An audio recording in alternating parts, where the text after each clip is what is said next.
அல்-கமா அறிவித்தார்கள், நான் அப்துல்லாஹ் ரலியல்லாஹு அவர்களுடன் நடந்து சென்று கொண்டிருந்த போது அவர்கள் கூறினார்கள், நாங்கள் நபி ஸல்லல்லாஹு அலைஹி வஸல்லம் அவர்களுடன் இருந்தோம். அப்போது அவர்கள், திருமணம் முடிக்க பொருளாதார மற்றும் உடல் ரீதியான சக்தி பெற்றவர் திருமணம் செய்து கொள்ளட்டும். ஏனென்றால் அது பார்வையை தாழ்த்தும், கற்பை பாதுகாக்கும். அதற்கு இயலாதவர் நோன்பு நோற்கட்டும். ஏனென்றால் நோன்பு அவரின் பாலுணர்வை தணித்து பாவங்களிலிருந்து காக்கும் ஒரு தடுப்பாகும் என்று கூறினார்கள். ஹதீஸ் ஸஹீஹுல் புகாரி 1905. அபூ ஹுரைரா ரலியல்லாஹு அவர்கள் அறிவித்தார்கள், நபி ஸல்லல்லாஹு அலைஹி வஸல்லம் அவர்கள் கூறினார்கள், ரமலான் மாதத்திற்கு ஒரு நாள் அல்லது 2 நாட்களுக்கு முன் உங்களிடம் எவரேனும் நோன்பு நோற்க வேண்டாம். ஆனால் ஒருவர் தனது வழக்கமான நோன்பை நோற்பவராக இருந்தால் அவர் அந்த நாளில் நோன்பு நோற்கட்டும். ஹதீஸ் ஸஹீஹுல் புகாரி 1914.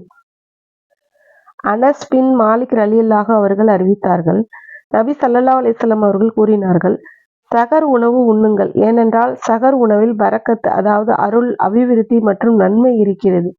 ஹதீஸ் ஸஹீஹுல் புகாரி 1923. அபூ ஹுரைரா ரலியல்லாஹு அவர்கள் அறிவித்தார்கள், நபி ஸல்லல்லாஹு அலைஹி வஸல்லம் அவர்கள் கூறினார்கள், யாரேனும் ஒருவர் நோன்பு நோற்றிருப்பதை மறந்து உண்டாலோ அல்லது பருகினாலோ அவர் தமது நோன்பை முழுமையாக்கட்டும். ஏனென்றால் அல்லாஹ்வே அவருக்கு உண்ணக் கொடுத்து பருக செய்தான். ஹதீஸ் ஸஹீஹுல் புகாரி 1933.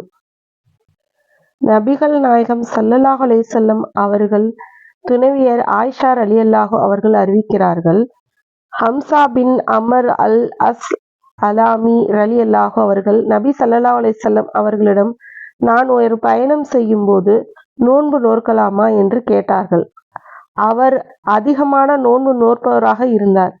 அதற்கு நபி ஸல்லல்லாஹு அலைஹி வஸல்லம் அவர்கள், நீர் விரும்பினால் நோன்பு நோற்கலாம், நீர் விரும்பினால் நோன்பை நோற்காமலும் இருக்கலாம் என்று பதிலளித்தார்கள். ஹதீஸ் ஸஹீஹுல் புகாரி 1943. அபூ ஸைத் ரலியல்லாஹு அவர்கள் அறிவித்தார்கள், நபி ஸல்லல்லாஹு அலைஹி வஸல்லம் அவர்கள் கூறினார்கள், மாதவிடாய் காலத்தில் ஒரு பெண் தொழுவதும் இல்லை, நோன்பு நோற்பதும் இல்லை அல்லவா, அதுதான் அவளுடைய மார்க்கத்தில் உள்ள குறைபாடாகும்.